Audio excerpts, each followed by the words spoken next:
What's up, guys? Welcome back to another Salt and Pauper video. This week we are going to take a dive through all the decks in the Pauper metagame and we are going to rank them. That's right, it is finally time for the definitive Pauper tier list for April in 2023 or the spring 2023 season. We're going to go through and rank out every deck that is a major player in the meta and where I think they are. Without further ado, guys, don't forget to like and subscribe if you like this content. We put out videos every Saturday, and let's jump right in.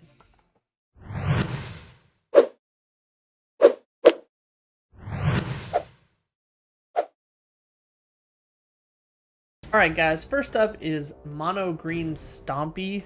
This deck has fallen out of favor recently. It really hasn't been doing a whole lot. It has shown up in a 5-0 drop here and there, but it really just is not a major player in the meta right now. And for that reason, I'm going to throw it down here in the D rank. I do think this deck can steal wins. I think that it is a solid deck. I just think that the format has kind of moved past it at this point. Next up is Mono Blue Fairies. This deck's actually putting up some ridiculous performances at the moment online. The problem is that nobody's really playing it. In general, the deck is pretty solid against Mono Red. Spellstutter Sprite does a lot of work against a deck full of 1-drops. But ultimately, it just kind of lacks finishing power. I think the Delver variants might do a little bit better for that, but ultimately the deck is still performing well, and I have to give it a B tier for now. Next up is Koldatha Red. I mean, I don't think there's any comparison. I think this deck is easily an S tier deck. It's hard to say anything else will even make this ranking on this list. The deck is insanely powerful, and it's just hard to compete with, honestly. Next up, we have Black-White Flicker, or Black-White Ephemerate, as it's been known. The deck actually has been putting up a fair number of results. It is quite good and resilient against a lot of the early aggressive decks with a lot of life gain, a lot of resiliency in the mid game, but it does fall down to a lot of the harder control decks. And for that reason, I'm inclined to give this a C tier. It is a very strong deck, but ultimately it's kept in check by what's being played. And unless you're very specifically targeting meta matchups, it is pretty difficult to make sure you're going to be able to put out consistent results with this deck. More likely, you're going to hit a couple of the decks that you want, and you're going to do really well, but you're also going to hit a couple of the decks that you weren't prepared for, and you're not going to do very well. So all in all, we're going to put this right in the middle of the pack. Next up, we have the green-white ramp deck, or the Naya ramp deck, also known as Naya Ponza. Tough to know where to put this deck, to be honest. There are some situations where it can be very good, but ultimately I just don't think this deck is where it needs to be right now. And for that reason, we're going to drop it all the way down here at F. Next up, we have Elves. Now, Elves is a very polarizing deck. There are people that love this deck. There are people that hate this deck. But what isn't surprising is that it has always been present in Pauper. I have it built in paper. It's one of the decks that I love, but I'm going to try not to let that sway me in this ranking here because some of you guys are going to be upset. At the end of the day, this deck falls right next to the Mono Green Stompy list. It is a D tier, maybe a C tier. But ultimately, I think that it's a little bit worse than these top decks, and it falls into it is a solid deck, but it hasn't really been relevant for a little while, and for that reason, it stays at the bottom middle as a D. It might actually be a little bit better than the Mono Green Stompy deck, so let's put that as a high D tier for now. Next up is Mono Black. Mono Black has been a staple in Pauper since Pauper existed. This was the very first deck I built in paper Pauper way back in the day when I had first heard of the format. It has always been around. It has always been decent, but it has never been incredible outside of those very, very early days. So it's hard to say where this deck should be right now because there are so many variations of it. You could be running the Hard Devotion Black. You could be running the Cryptrat's Board Wipey Black. You could be running Pestilence. You could be running Monarch. You could be running, Dark Rituals. You could be running... It's really hard to kind of nail down how powerful this deck is because it is so versatile and everybody builds their list just a little bit differently. But ultimately, the deck does deal itself a lot of damage in the form of Sign-in Bloods, Kumbaj Witches, and things, Phyrexian Ragers, and things of that nature. And it's just hard to see the deck performing well in a format full of mono red. Unfortunately, that is going to put it down here in the E tier for now. I could be convinced at a low D tier. The deck has been kind of omnipresent and always been relevant, but not really doing much. Okay, alright, I talked myself into it. We're going to go low D tier. Next up is Blue-Red Skred. Now, Fairy Skred or Face Skred is a blue-red tempo deck that used to be incredibly, incredibly good, and for all intents and purposes has kind of fallen out of favor in the face of mono-red and mono-blue independently. Ultimately, in a format of incredibly efficient one-drops, having to play too many tap lands is sort of a death sentence. So unfortunately, this gets to go down with the other F for Forgotten decks with this Naya ramp deck. Next up, we have 4-color gates, or 4-color ephemera gates. Those who watched my video last week, as well as my video last month, know that I am a big fan of this deck online. It is very, very well positioned right now. It's quite powerful. And for that reason, I think that this deserves to be at least C tier. I don't think that this deck is incredible into every matchup. However, it is very, very powerful into the matchups you want it against.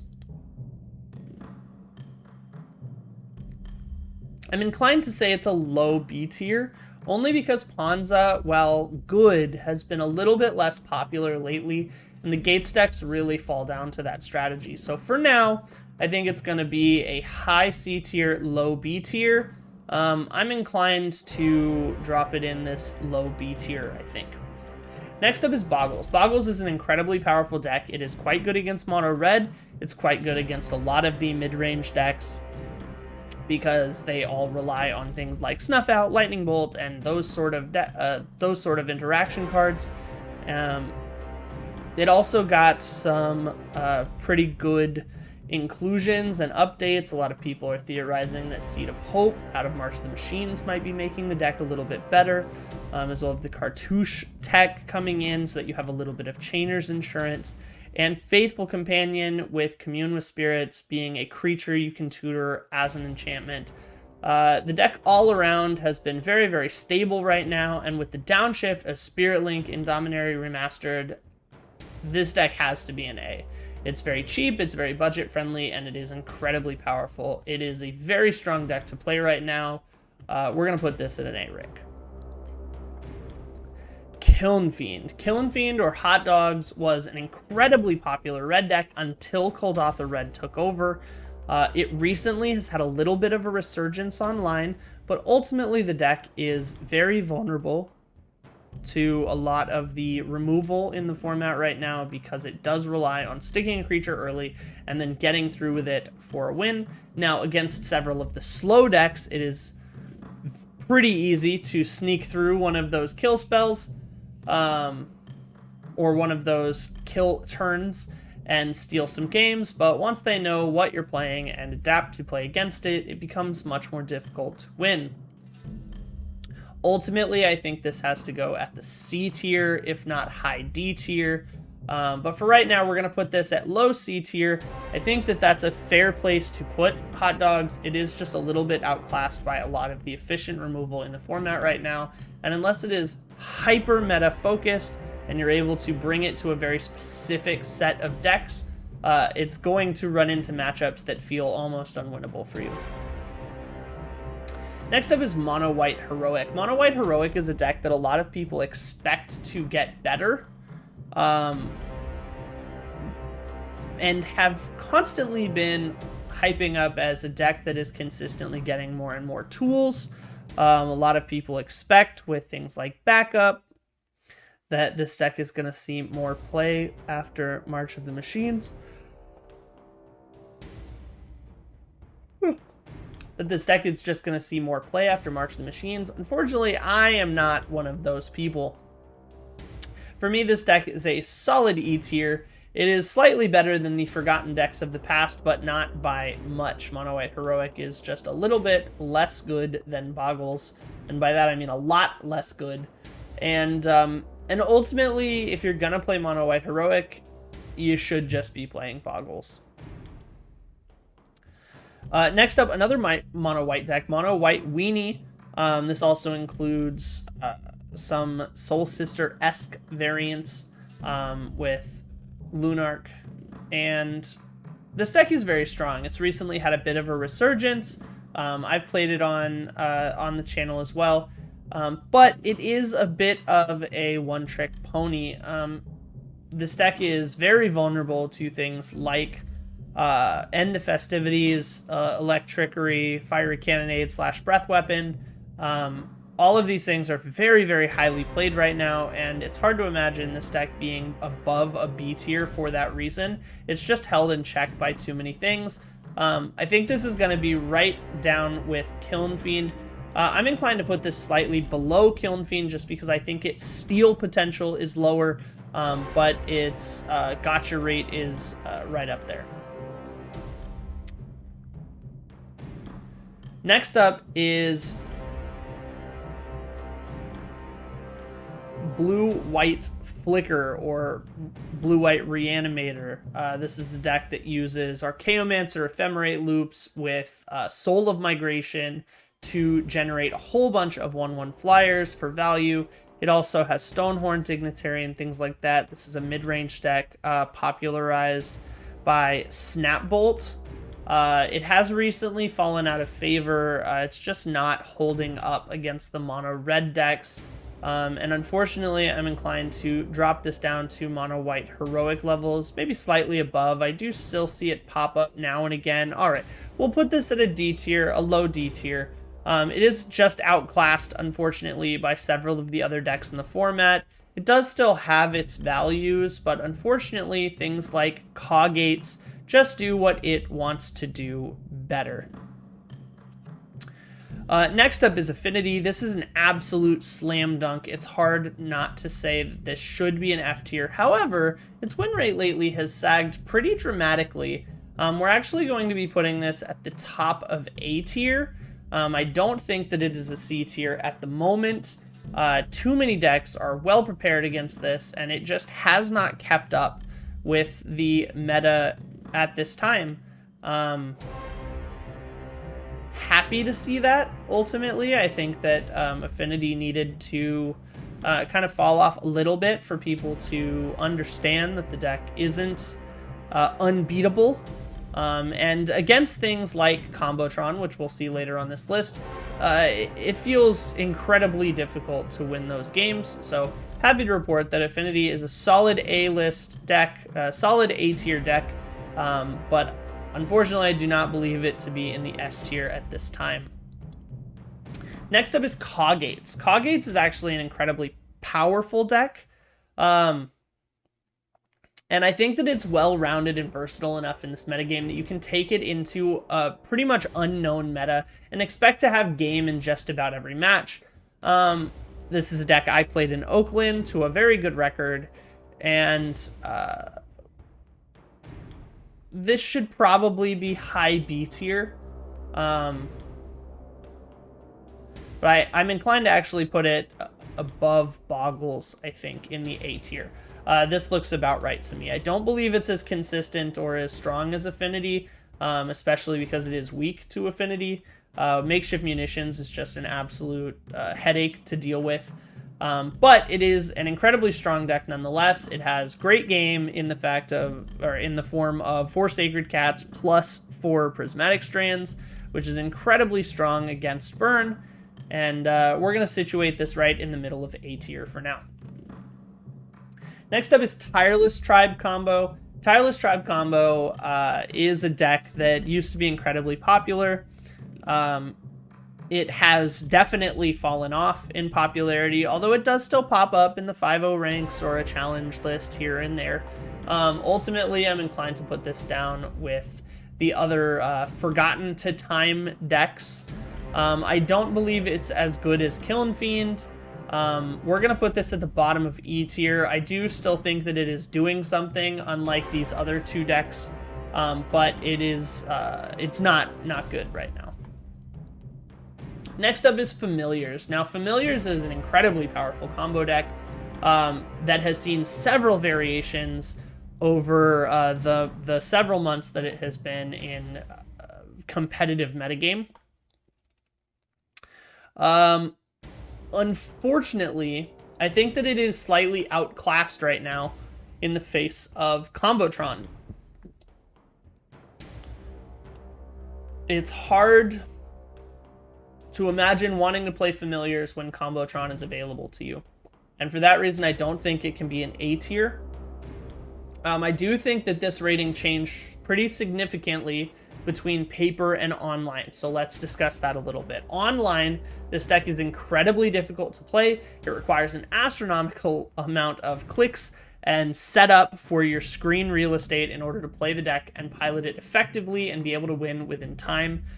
Shout out to Calikaz, who actually does an entire walkthrough video of how to set up your windows for that combo to be able to execute it within the time constraints of MTGO. But unfortunately, I think that the difficulty of the deck to play online does drag it down in an online rating. Now, that being said, I'm going to rank this as a paper deck, and in paper, Familiars is a solid B tier option. We're definitely going to put this up at the top of B tier. You'll find several of the combo or click-intensive decks that wouldn't be as high on MTGO be fairly high in this, because in paper, combo is much easier to demonstrate a loop, to save time, to play concisely, and to use player shortcuts effectively that aren't available on MTGO. Next up, speaking of combo, is the Walls combo deck. Now, this deck pretty consistently puts up results both online and offline. This deck regularly makes appearances at my own locals as well as several other big tournaments and does well. Unfortunately, I think that this deck is a little bit too inconsistent to really top the combo charts as far as this tier list is going to go. So we're going to put this at the bottom of A tier. This is an incredibly powerful deck in this format, but because it is not a good matchup into burn, especially with Smash to Dust being a really popular sideboard card because of its versatility and it just arbitrarily hitting this, because of almost all of your combo pieces being a blue card which gets hits by Pyro and Red Elemental Blast out of pretty much every sideboard. It's really difficult for the deck to put up strong performances. I'm actually inclined to put this slightly below Familiars for that reason, so we're actually going to slap this down at the top of B tier. Next is Flickertron. Flickertron had an absolutely incredible performance at Paupergeddon, and I think that this deck came out of nowhere to a lot of people. The deck had fallen off pretty consistently, and at the end of the day,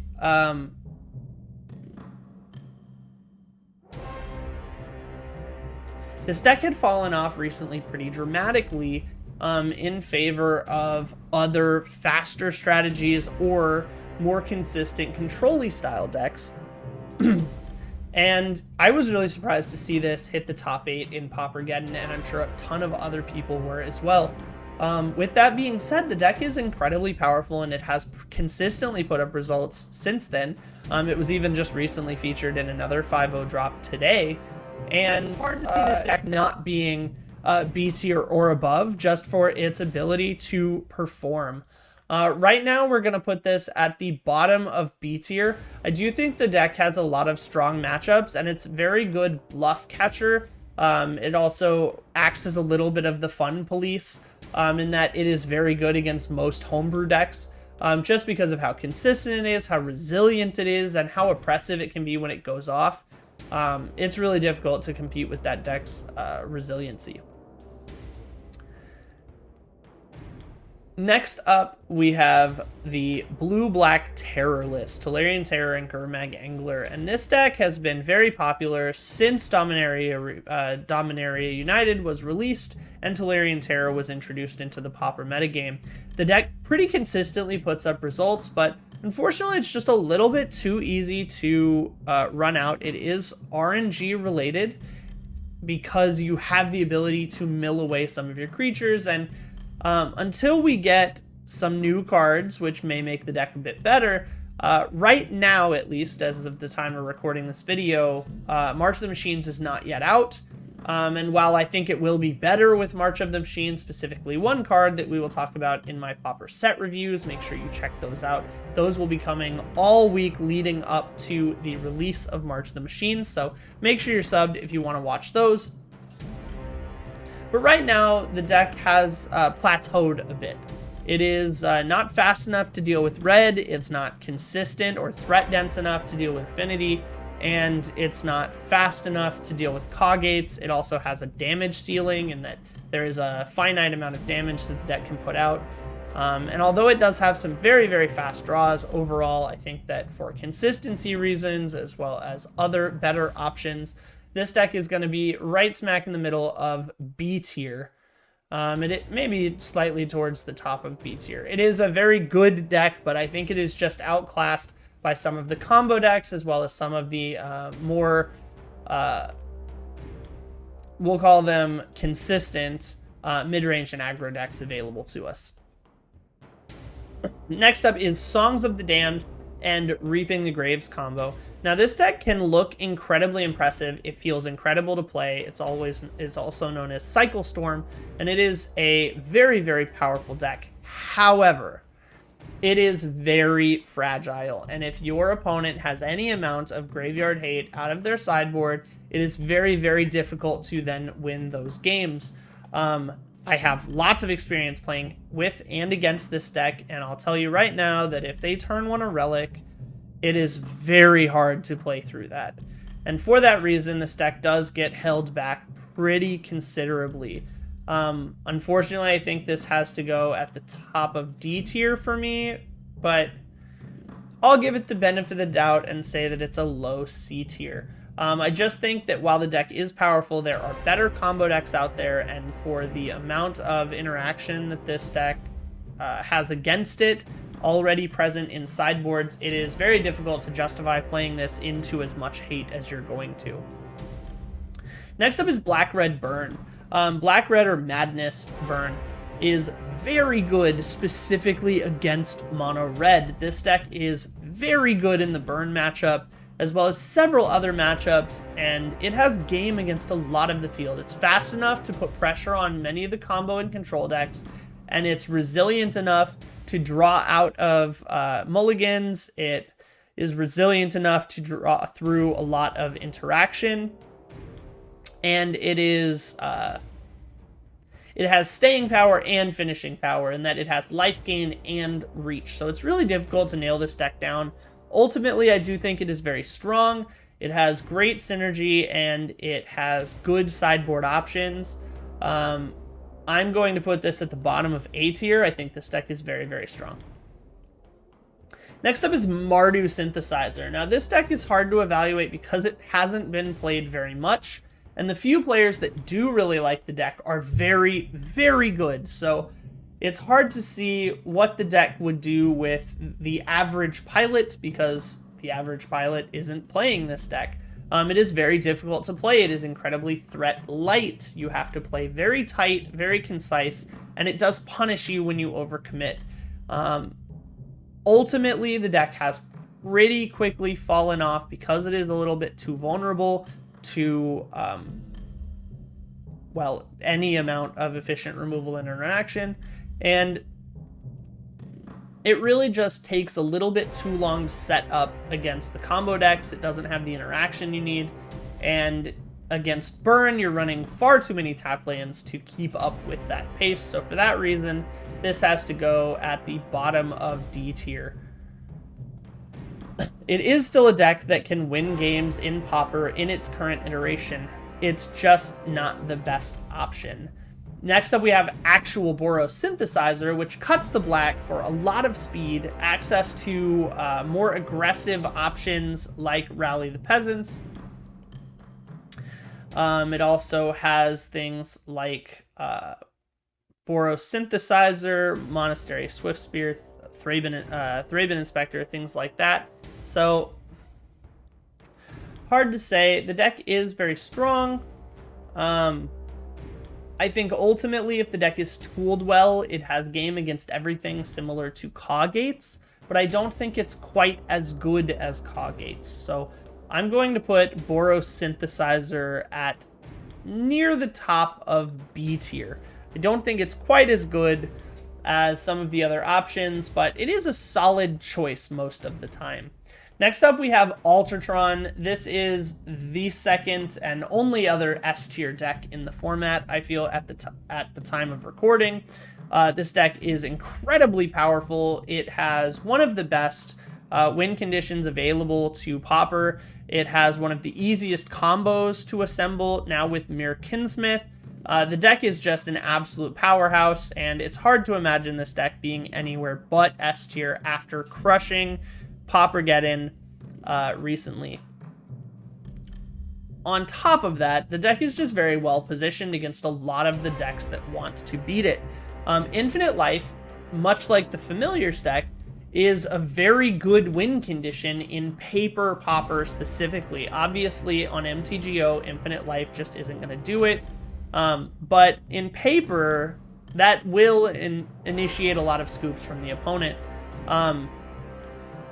It also has the ability to just win on that turn, which is even better, but ultimately, I think the deck is strong enough in paper Magic to warrant an S tier. Next up is Mogwartz, or Goblin combo. This is an incredibly fun deck to play. It is very good, but for the same reasons that Cycle Storm are vulnerable, this deck is too. The format with the amount of 1 mana removal, as well as efficient graveyard interaction, packing from most sideboards. Unfortunately, this deck suffers from those being around, and for that reason, this is going to be right smack in the middle of C tier. It is a solid combo deck to play, but it's just not the best option.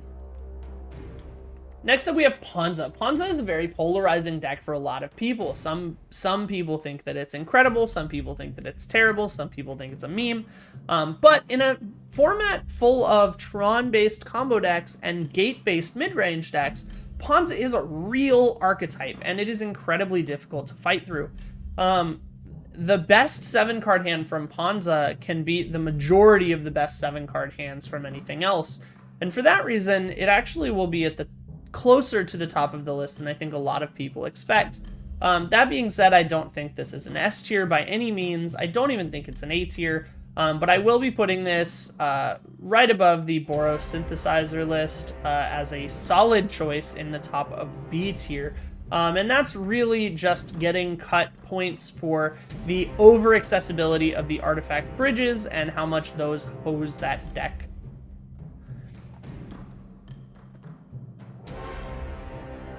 Next up, we have Slivers. Slivers is a deck, unfortunately, that has just fallen out of favor to the times.